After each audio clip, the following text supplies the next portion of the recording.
Hello and welcome to this special broadcast about the Venezuelan election. As you know, Venezuelanalysis, we've been on the ground all day since the early morning, since the toque de Diana this morning, bright and early, bringing you information about the Venezuelan presidential election. And of course, I'm joined by the entire Venezuelanalysis team who've been busy working on the streets, uploading reports, uploading videos, bringing us that coverage live. I'm going to bring in Ricardo Vaz, Andreina Chavez, and Cira Pascual Marquina, all members of the Venezuelanalysis team. And today, above all, we're going to give you some feedback, let you know what we saw out on the streets, let you know what we think might happen. And of course, as soon as we get some official information, we'll be able to share that with you immediately.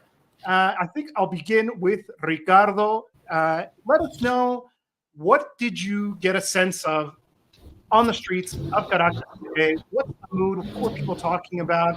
What was the gossip that you may have come across? Let us know. Give us a sense for people who didn't have the opportunity to participate in something like this before. What's it like to cover the presidential election in Venezuela? I mean, first of all, it's a lot of fun and also very tiring. I hope people cannot see our eye bags too clearly. But it was definitely, I mean, it's something that we actually relish as journalists, the opportunity to cover these important events, and something that, you know, given all our practice, we've become experienced and if I can say it, quite good at. So we kind of split the Caracas territory among us. I was in El Valle, which is a popular neighborhood to the south in the early morning, and then I went to San Agustin, which is more also a popular neighborhood but more central. And then here in the afternoon, I went to Santa Rosalia, which is around the place where I live. And the overall impression, which was kind of replicated in other areas, I'm sure Cira and Andreina might be able to complement that, is that there was a huge turnout in the morning. So people were there, and in some parts of the country, they were there since the night before. But here, the places I visited, they were queuing perhaps since 4 a.m. So, you know, 2 hours before the voting stations were scheduled to open. And that led to kind of a busy morning with high turnouts and long queues outside until perhaps 10 or 11 a.m. And then it kind of slowed down all the way down to a trickle in the afternoon. There are some unofficial figures going around that turnout is around 55%. We're going to wait for official confirmation on that. You know, you can trust those at your own peril. What you shouldn't trust at all are these quote-unquote exit polls that have been circulating on social media all day. You know, those have no reliable base, and they should not be used for any kind of serious analysis. So then, you know, with the movement slowing down in the afternoon, that kind of led to a lot of speculation whether, you know, the opposition vote had gone out en masse in the morning, and then it was time for Chavismo with its well-oiled machinery to kind of make up that ground. There's still a lot that we're going to find out once we get the results, but that's the overall impression. And I mean, there were stories mostly on social media. We didn't witness any of those directly of incidents in voting centers.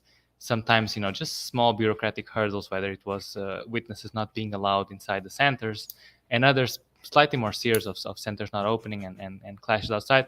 But these were a small minority. You know, even in the afternoon, there was a press conference from the opposition campaign that said, you know, these aren't even worth mentioning given how small a percentage they are of the overall picture. So it was overall very peaceful, very joyous. You know, people take pride in participating in these democratic events.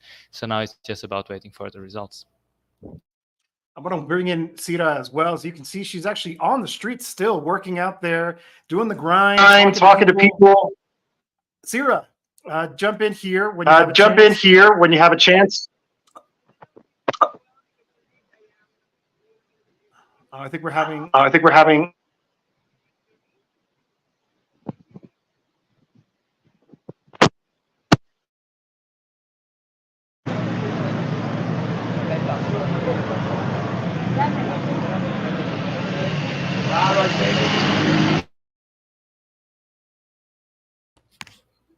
Jose Luis, you're muted.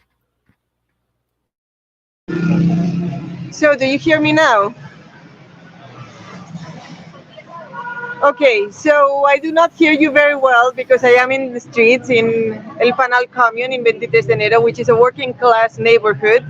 And make a signal if the sound is really unintelligible, because we are here in the midst of a process, of a beautiful electoral process. El Panal commune is, of course, in the middle of 23 de Enero, which is a working class neighborhood, and El Panal has a long trajectory of grassroots organization.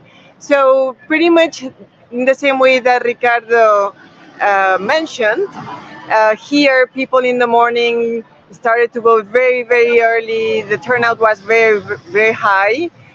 We are very happy. People are very happy about the turnout, because by midday in this neighborhood, and maybe I'll show you some of the big blocks of 23 de Enero behind me. By midday, about 50% of the people had already voted. So that's really interesting. That's a sign that people are committed to the electoral process, and now people are sharing their experiences. They are talking to each other. Some people are dancing. Some people are kids are playing. Right now, it's a moment for thinking about the experience of the day, and of course for waiting for the electoral results. I think I will leave it there, since there's not since our back and forth communication is limited. But I can tell you that people are happy, and that as is the case often with electoral processes in Venezuela, well, at the end of the day, people share, people dance, people well, just have a drink or something like that. Thank you, Sira. We're going to jump over to Andreina. Andreina, I was asking just before we moved over there to Sira, what is your sense on the ground? Because Ricardo was talking about these exit polls. We want to reiterate this fact. Exit polls are actually legal in Venezuela. There's no authorization to conduct them. They happen anyway, but they're not an actual representation. And I've covered different electoral processes throughout Latin America, in El Salvador, in Honduras, in Mexico, and in Venezuela. And usually when you're on the ground, you can get a sense of where's the population at? What are people talking about? And I think sometimes that's a more accurate way of gauging what the result might be, since we don't have anything official yet. Andreina, tell us, what was your sense talking to people on the ground? Sira just mentioned a lot of enthusiasm. That's usually pretty standard for Venezuelan elections. Tell us your thoughts, Andreina. So yes, so I also visited voting centers in the center of Caracas. I went to the Quinta Crespo urbanization, El Silencio urbanization, Santa Teresa as well, which are all really close to where I live, but these are really important voting centers here in Caracas. I also went to one in La Candelaria, which is the largest voting center, one of the very, very massive voting centers in Caracas. It has more than 11,000 people voting there. And in general, when I spoke to people, there was this sense of being participating in something that is really important for the country. Everybody was saying, well, I'm voting because I know that this is going to determine the future of Venezuela. I'm voting because I know that it is my duty as a Venezuelan to participate in this election, to express my opinion, to be part of these next 6 years that we are creating ourselves as a people. So my sense was that people were really aware that this is something really important they were doing. Like voting was something that was crucial for the future of the country. I also saw like a really peaceful environment. Most of the time, people were telling me, yeah, so I came to vote and I'm going to go home, or I'm going to go visit a family member. I'm going to go to some public park or something like that. So although people know that this is very important, they were also like very peaceful. And some of them told me that they really didn't want anything bad to happen whether during the election or when the results were coming or anything like that, like any kind of violence. People are completely against that. I suppose because we have such a long history of so many violent periods in Venezuela that everybody is sort of like vaccinated against that sort of thing. And actually right now, because I live in the center of Caracas, right now there's a lot of noise outside. I don't know if you can hear that, but people are celebrating. There's like fireworks, there's music, there's, I don't know, like a lot of is going on out there. I will be going outside in a little bit after we end this, because I want to see what is going on in the streets, and I will probably make a report about it for Venezuelanalysis. So I wanted to shift the conversation a little bit, because leading up to this election, what we saw was a lot of noise about, oh, the United Socialist Party, the Great Patriotic Poll, is going to conduct a fraud and it's going to be an illegitimate result, et cetera, et cetera. So hoping you could actually talk about what you saw in terms of the actual voting process. I'll go with Ricardo first and let him share with us, and I'll put up on the screen as well, the graphic that we prepared for this election that talks about what does the actual voting process look like, what is it. But go ahead, Ricardo, take it over. Let us know what's the Venezuelan election system like. Is there any truth to these allegations that we've heard that has been incessant about the Venezuelan election system, the electoral process? Fill us in. Yeah, absolutely. And actually, we've made a living, because we've been forced to, out of explaining how the Venezuelan electoral system works and calling out Western media when they just put out these fraud allegations. I mean, sometimes it's not even fraud; it's just considered a sham by the U.S. as if that's supposed to be enough for all of us to not ask any questions. Actually, I'm also in the center of Caracas, not far away from Andreina, and they're also honking parades everywhere. So anyway, the Venezuelan voting system. I mean, I'm not saying it's 100% guarantee that it cannot be tampered with, but it does have safeguards all the way to ensure that, if you want to try something, it's going to be very, very hard. So there's something that the process is called an electoral horseshoe. That's the trajectory that voters take. So once they enter the voting station, they go to a biometric ID machine where they surrender their ID. The operator there enters the ID into the machine, and the machine is going to say, either this person is supposed to vote here or they are at the wrong place. And if they are in the right place, then they put their fingerprints. If they're recognized, this machine unlocks the electoral touchscreen machine, which is where people cast their vote. So they go to another station, which is behind this cardboard protection thing. So the vote is secret. And they choose their preferred candidate. They have a 3-minute window to do so, and they confirm their choice, and the machine prints a little paper receipt that confirms the choice that the voter has just made. People fold this little thing and they put it inside a little box. It's important to understand, even though mostly opposition politicians make a show of depositing this paper in the box, this is not the actual vote. They've voted before in the machine. But anyway, it's symbolic. And then after they've done so, they go to the final stop, which is the electoral registry, where they sign their names, they put their fingerprints and their ID number. So it has, just this process has a number of safeguards. So for example, the number of people that are registered on the biometric ID vote has to coincide with the number of people who vote on the electronic machine, and it has to coincide with the number of people who finally sign the registry when they leave. Secondly, you cannot do ballot stuffing, because the voting machine is only unlocked once you go through the biometric, go through there more than once. I mean, if you voted and you try to go again, it's going to be locked and you're not going to be able to. And then one of the most interesting things, if you are a fan of statistical analysis and so on, is that once all polls close, there's a 54% of the voting machines are chosen at random. And in these machines, there's a check between the results printed out from the electronic voting and these little paper receipts inside the box, and these have to match, and they've always matched in history, with one example, which is not one counter example, which is not too relevant right now. We can go back to it later. And then there are other audits going on. There have been audits before of all these components. And finally, the final step, which people also need to understand, is that I think there's cats going all over the place. Once the voting center closes, all the representatives and officials, as well as the witnesses from the different political parties, have to sign the final sheet saying, these were the results. So, if there's fraud, all you have to do is show this confirmation and have it be different than what's going to be published online in a few hours. And then on top of that, all the political parties are given part of an encrypted key, and they have to enter it to approve the final tally of results. So it's a process. I've only gone through, let's say, the major steps, but it's a process that has a lot of safeguards along the way. The international observers also witness these audits. This match between paper and electronic is also witnessed by whoever in the community is interested. The polling centers are open. So there might be someone who tries to tamper with the results, but as we've tried to explain, it's very, very complicated, and it will leave a kind of an obvious footprint if it does happen.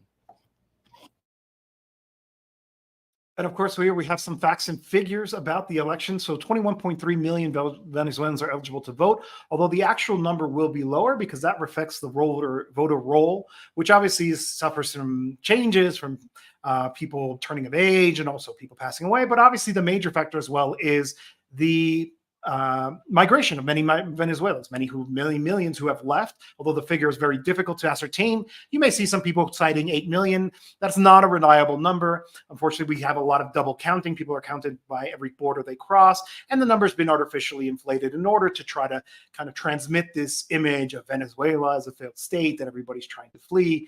But ultimately, we expect a pretty good voter turnout. The competitions for a 6-year term, 2025.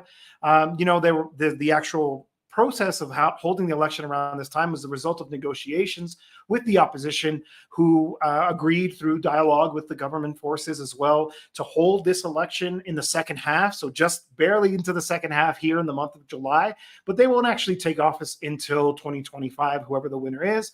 And people might be surprised to learn that there was actually 10 presidential candidates, although most of the attention has obviously been on the main candidates, that being Nicolás Maduro and Edmundo González. But there are other independent candidates. They're not expected to do a lot. They're not expected to get a lot of support in this election. But nonetheless, it's important to mention that there are more names on the ballot. There was this kind of effort to make it seem as if, the Venezuelan dictatorship prevented people from registering. Obviously, there was one major name that wasn't on the ballot. And in that case, I'd like to bring in both Andreina and Ricardo if they want to talk about a little bit about the situation as to why this is how the ballot ended up shaping up the way that it did. Who can fill us in here? Maybe Andreina, you'd like to jump in and tell us, the name that we saw a lot. In fact, even in the trial run a couple of weeks ago, some people were like, oh, I'm going to vote for Maria Corina Machado, who is not on the ballot, but obviously is a name that has been all over Western mainstream media, especially. Who's Maria Corina Machado? Why wasn't she on the ballot? Fill us in a little bit. So yes, one interesting thing that we've been seeing a lot while we were waiting in the previous day for the elections is that people in the street were saying, yeah, I'm going to vote for Maria Corina Machado. And usually that means that they are going to vote for the candidate that she shows in her replacement, which is Edmundo González. Nonetheless, it has still been sort of confusing because even these foreign governments like the United States or foreign actors have been tweeting the entire day about supporting Maria Corina Machado, and she is not the candidate in Venezuela.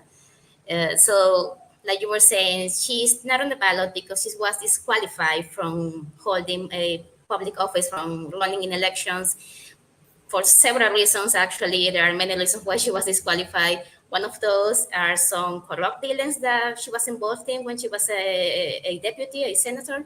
And more than that is the fact that she was involved in the interim government. She was a supporter of U.S. sanctions. She was one of the persons who very enthusiastically called for a foreign intervention in Venezuela. So there are many reasons why she was disqualified from running for office. And of course, because she didn't want to be outside the electoral race, she chose someone who was very convenient for her, because it's someone who, we've all seen, sort of maintains this backstage personality. He doesn't really overshadows Maria Corina. He's just there. He's just a candidate, a poster candidate. The personality, the protagonist continues to be Maria Corina Machado. So she chose someone who was very convenient for her, someone who is just going to be like, this is the person who you're voting for, but in reality, you are going to vote for me, for Maria Corina Machado. It is my political project that is going to come forward if he wins the election. And even Edmundo González has said many times that Maria Corina Machado can have any government position that she wants if he wins the election. So as you can see, he's just like a cover-up. He's someone who is just there to make sure that she can rule in some way if he wins the election. So that's basically what happened. And well, today I didn't really hear anyone in the streets mentioning Maria Corina Machado, to be honest with you. Most people were saying, and you can interpret that in many ways, that they were voting for the future of Venezuela, and they were voting for to see any kind of change in the country. They were voting so more people can come back, people who have left, who have migrated in these past years. So that's basically what people have been saying in the streets about who they're going to vote for.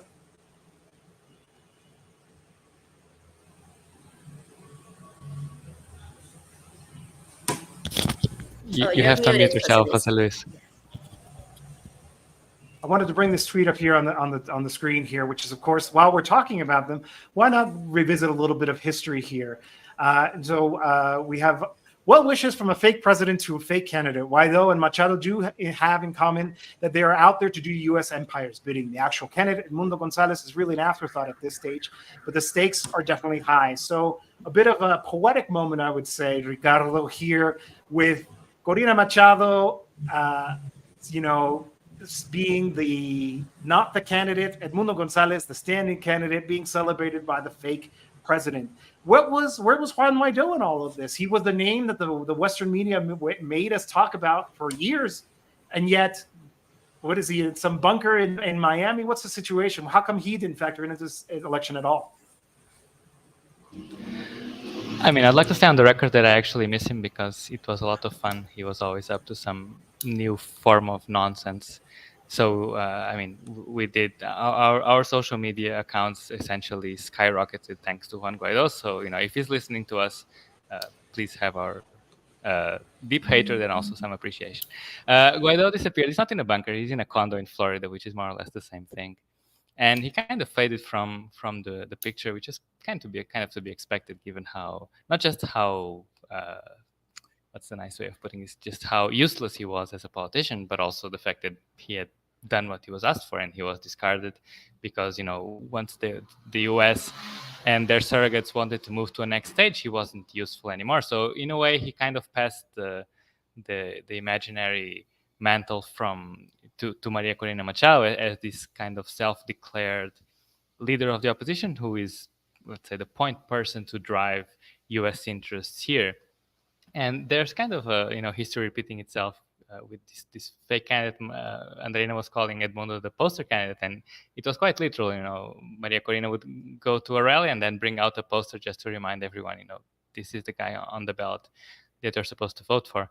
But it just goes to show, extrapolating a little bit, just how the opposition lacks a serious project that they can offer to the Venezuelan people, beyond just this one-size-fits-all promise to exit from Chavismo. Whatever comes next, they either don't have an idea because on one hand they are too divided, or it's really something very gruesome that they are wisely reluctant to tell the people. And so it becomes just this very vague and superficial proposal. Maria Corina actually emphasized a lot. She had a very emotion-based message centered on the idea of reuniting families that had been torn by migration. So there wasn't a lot of ideas. It's not like she was saying, if this is the issue, I'm going to fix it this way. We then get these leaked reports that she submitted to her backers and funders in the US. She calls it Venezuela land of grace. Whose grace are we talking about? And she talks about privatizing the oil industry, creating a insurance-driven healthcare system, vouchers for education. Basically, the neoliberalism on steroids that we see in other parts. We've seen in other parts of Latin America and also in the US with, let's say, less than convincing results if you're talking about the well-being of the majority. But Guaidó, just to wrap up, he's basically just a former self-proclaimed interim president of Venezuela. And the question is, what happens next? We are certainly not going to predict results. Even from the turnout, it's hard to tell which way it's going to go. But one thing is certain, as Andreina was saying, is that Maria Corina is the leading figure, whether she'll remain in the opposition or in the case that Edmundo González wins, she'll become the heart of whatever new government is formed.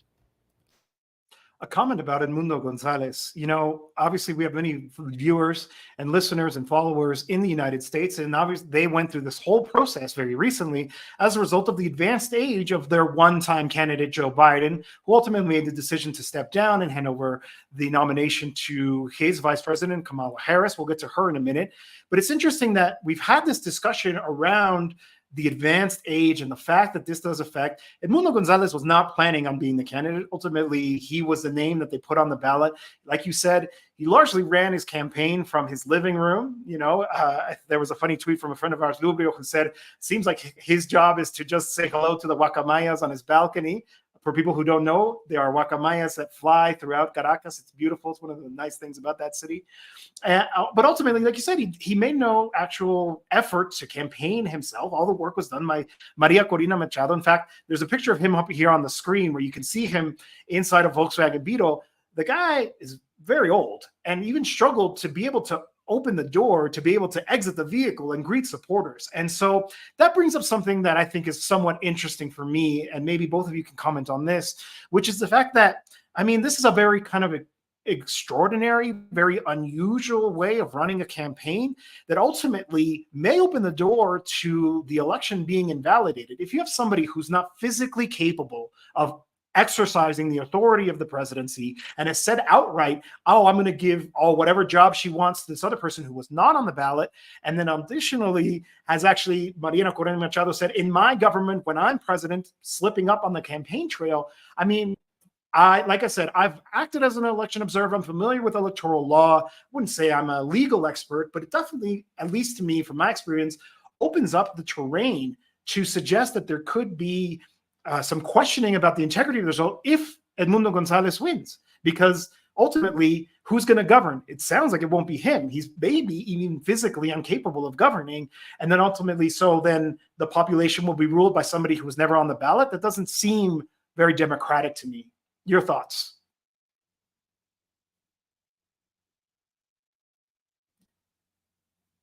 Any one of you, jump in. I'll let Andreina go first this time. Yes. So you were asking again. Can you repeat the last part again? Because I was actually getting some reports about Maria Corina and Edmundo giving a press conference right now. And well, go ahead, fill us in with that, and we'll come back to my question. So basically what they're saying is that they're calling their witnesses to stay in voting centers until the very end. And they're also saying that they are very happy with the electoral results, that they already know sort of what the electoral results are, and they are happy about it. So I suppose you can say that those are signs that they're already saying that they have the majority. And of course, there's no way of knowing that right now. There's absolutely no way of knowing who won or what the results are saying, no matter what poll stations are, exit polls are saying. So that's what they're saying right now. Maria Corina is telling their supporters that she's happy about the results and telling witnesses to stay in voting centers until the very end. Okay. Thanks for that update, Andreina, bringing our update live. So, Ricardo, I was asking, maybe you can answer this question for me. It sounds like they're feeling positive about the result. Let's say, imagine this scenario. Edmundo Gonzalez wins. But like I said, Edmundo Gonzalez was a very unusual candidate in the sense that they didn't represent a party program. They weren't really putting offers out there. He didn't do any campaigning. She slipped up and said, I would be president. You know, is this grounds to possibly annul the result? Or am I getting too much into speculation at this point? Again, make predictions about Venezuela at your own peril. I would be very surprised if they annul the results on that base, even though, as you say, it's highly unusual, and you know, whether unusual becomes illegal is the crux of the matter. But I think if that were the case, they would have done something before the vote. I think it's not just a matter of what's legal or not. There's also, I see another cat. It's also a matter of perception and how it looks if this is done afterwards. So I don't think if Edmundo wins, he's going to be disqualified that way. But you know, again, the question is how is this arrangement going to happen? I mean, there's also speculation that he goes into office. Maria Corina runs stuff from the shadows, and then eventually they call early elections so that she can. He annuls her political ban with kind of an executive order, and then she's allowed to run and finally fulfill what her father said to her, that it was her destiny to become president of Venezuela. But right now, uh, jumping in on what Andreina was saying, people will forgive us if we have one eye here and one eye on social media, just to see what's going on. The opposition was always uber confident in their prospects, that they were going to win by a landslide. There were all these opinion polls coming out in the weeks before the election that had Gonzalez win by 20 points. But then somehow it looked like they started to doubt their own narrative, because the tone became a bit more subdued. Even the mobilizations became much smaller. There were even rumors that they were kind of changing the narrative for their, let's say, interpreters outside in the corporate media, that they had changed the tune to a kind of a narrow victory, and so beware of government fraud. But of course, now they are all in. They have to, especially if they want to keep their people mobilized, they have to continue with the perspective that they're going to win. And then, we've seen in the past that the opposition cries fraud even before there are official results, and afterwards without any evidence. So, this is as close as Maria Corina Machado has ever come to taking power, even if she wouldn't actually be taking power. But she, for all intents and purposes, she would govern. So it's not in any way in her interest to, step back after being so close. If she wins, of course, the road is set. If she loses, it might be her last shot to try some kind of chaos that might trigger unpredictable events, and we'll see. But so far, it's not like Chavismo has been shy about its own prospects, right? We've seen, during the day, the comments were kind of moderated and saying, we'll respect the results. If we lose, we'll accept it, and so on. The CNE is the ultimate arbiter, and so on. But as the vote got closer to closing, and then after closing, we've seen several spokespeople come out and with huge smiles and expressing a lot of confidence that Maduro is going to win re-election. So we don't know if they all have the same numbers, and one of the groups is fooling themselves and fooling everybody else, or if they have partial sets of numbers that lead to different conclusions. That's why I know we're all anxious and we're all tired, and we want to know what happened, right? But we have to be calm and patient and wait for the Electoral Council to publish its results officially, which might still take at least a couple of hours, but that's how things go. I saw some comments actually from Edmundo Gonzalez, Maria Corina Machado saying, "Oh, we are speaking with proof in our hands," which is to say that they are really hyping up the fact that there was high participation. Again, the benefit of Venezuelanalysis is the fact that we've had people on the ground throughout the capital and beyond, even in Lara State and elsewhere. What was your sense? What was the participation like? Do you think it was higher or lower than other years? And does the fact that it's higher or lower mean good news for the opposition, good news for the socialist forces? Where are we at when it comes to that?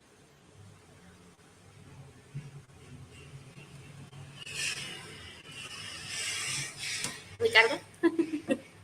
Or me? Yeah.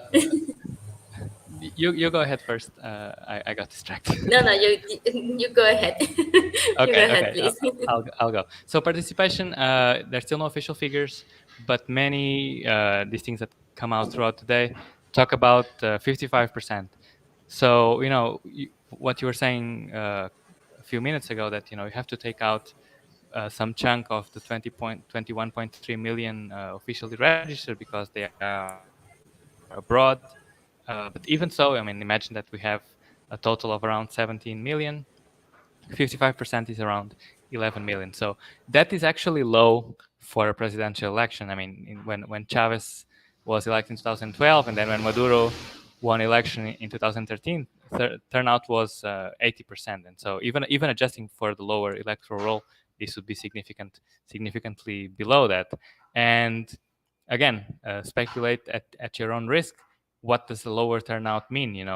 It could mean on one hand that the opposition, remember that this sector of the opposition, which is at the same time the mainstream and also the hard line, embarked on this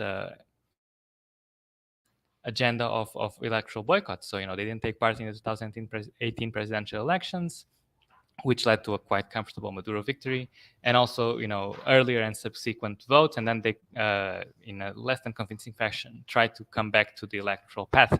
So the question is, were they able, you can see the enthusiasm on social media or even in Maria Corina Machado rallies, but, that doesn't mean that they've actually convinced all of their base and even beyond their traditional base to come out and vote. So it's a possibility that, they just didn't have enough of a convincing message to actually secure enough of a turnout from their perspective. And on the other side, it could also mean that more premature celebrations. It could also mean that exhaustion finally caught up with Chavismo, and the traditionally reliable support base did not turn out. So but it's one or the other. It doesn't have any third kind of interpretation.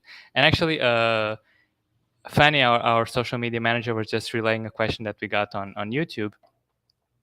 How are so many people, more than 30% of voters in Venezuela, voting for a candidate supporting transformation of Venezuela into a U.S. colony? I think the thing we have to keep in mind is that not all of them are consciously supporting the idea of Venezuela becoming a U.S. colony, in different ways. On one hand, as I was mentioning before, the opposition has been perhaps smart in not openly revealing what their policies are. Maybe they don't even know what their policies are. So they are just presenting themselves as an alternative to something that already exists. So people want change. There's no idea what that change looks like, and so it would be a vote against the government, not so much in favor of Gonzalez and Machado in this case. So there's just a very close and recent example with Argentina, where people voted for change, and change turned out to be Javier Milei and his, I don't know if I can call them libertarian or ultra-liberal policies. So, again, it's a matter of Chavismo having been in power for so long and Maduro having been in power for so long. It can generate a kind of wearing out effect where people might be tempted to vote for something else, taking a leap into the unknown. So we have on a similar note, we have a comment here from YouTube. Was it unusually hot today? Telesur thought that numbers thinned from the heat, that they may return when it cools. So the polling locations have now officially closed. And usually the pattern in Venezuela is that we see a huge turnout in the morning. People queue up, they line up early, bright and early, even before the sun even comes out. And then there's like a lull in the afternoon, and then another spike in the afternoon right before the polls close. Obviously, anybody who's in line before they close has the right to vote. So we have seen that happen in the past. What were the trends like? Andreina, what did you see being out on the streets both in the morning and in the afternoon? So it was exactly like you said, like really early in the morning, you saw like huge amount of people in every voting center, even the smallest one. They were full of people. And as the day started to progress, like around 11, then around noon, I started seeing less and less people in voting centers. And that's actually quite normal here. Like people they don't go to vote at 11 or 12 p.m. They usually do it very early in the morning, then they go home, they go have lunch or anything that you have to do in a normal Sunday, and then they go back to voting in the afternoon. That's usually how it is. And probably the fact that there's a lot of heat in Venezuela right now, that is true, and the sun was kind of unforgiving today. It is true that many people probably waited until late in the afternoon, and some of them decided to vote like really early. So that's normal, actually. I just wanted to ask something about what Ricardo was saying previously about people voting to become a U.S. colony. I don't believe that people vote to become a U.S. colony per se. I don't think people do it with that in mind specifically. I think exactly like what Ricardo was saying, that most of the time, a political project that has been that has been on for so long, like it is Chavismo, that has been happening for 25 years, and it has actually been a successful political project, but it has also faced many aggressions, many economic aggressions that it has tampered with absolutely everything that this political project had in mind, which was basically create social equality in Venezuela. But when you have a really powerful military, economic, foreign country, foreign power targeting your oil industry, every sector of your economy, and making sure that you're always in this sort of perpetual crisis, it is hard to make a political project be exactly what it has to be or what it needs to be or what it was meant to be. Nonetheless, Chavismo has been successful in many ways. But of course, like many people told me in the streets, they want to see their children come home. They want to see any type of change in the country that will mean that they can return to that sort of normality where people can come here and have any kind of normal job with a salary that is going to be enough for them. So people are simply voting for any kind of economic prosperity, any kind of economic progress. And with that in mind, I also heard people saying that they understand that Venezuela is already in the path of economic recovery, even though we still have US sanctions and we still have some crisis going on. So they also understand that in a way the best opportunity we have to continue recovering in the economy sense, it is actually to continue with the government that we have right now, because a drastic change of government right now could mean so many things for Venezuela, and one of those things it is going backward a lot in all the progress that we made in these past few years, because we're talking about changing a government, not only you're not just changing the president, you are going from one extreme to the other one.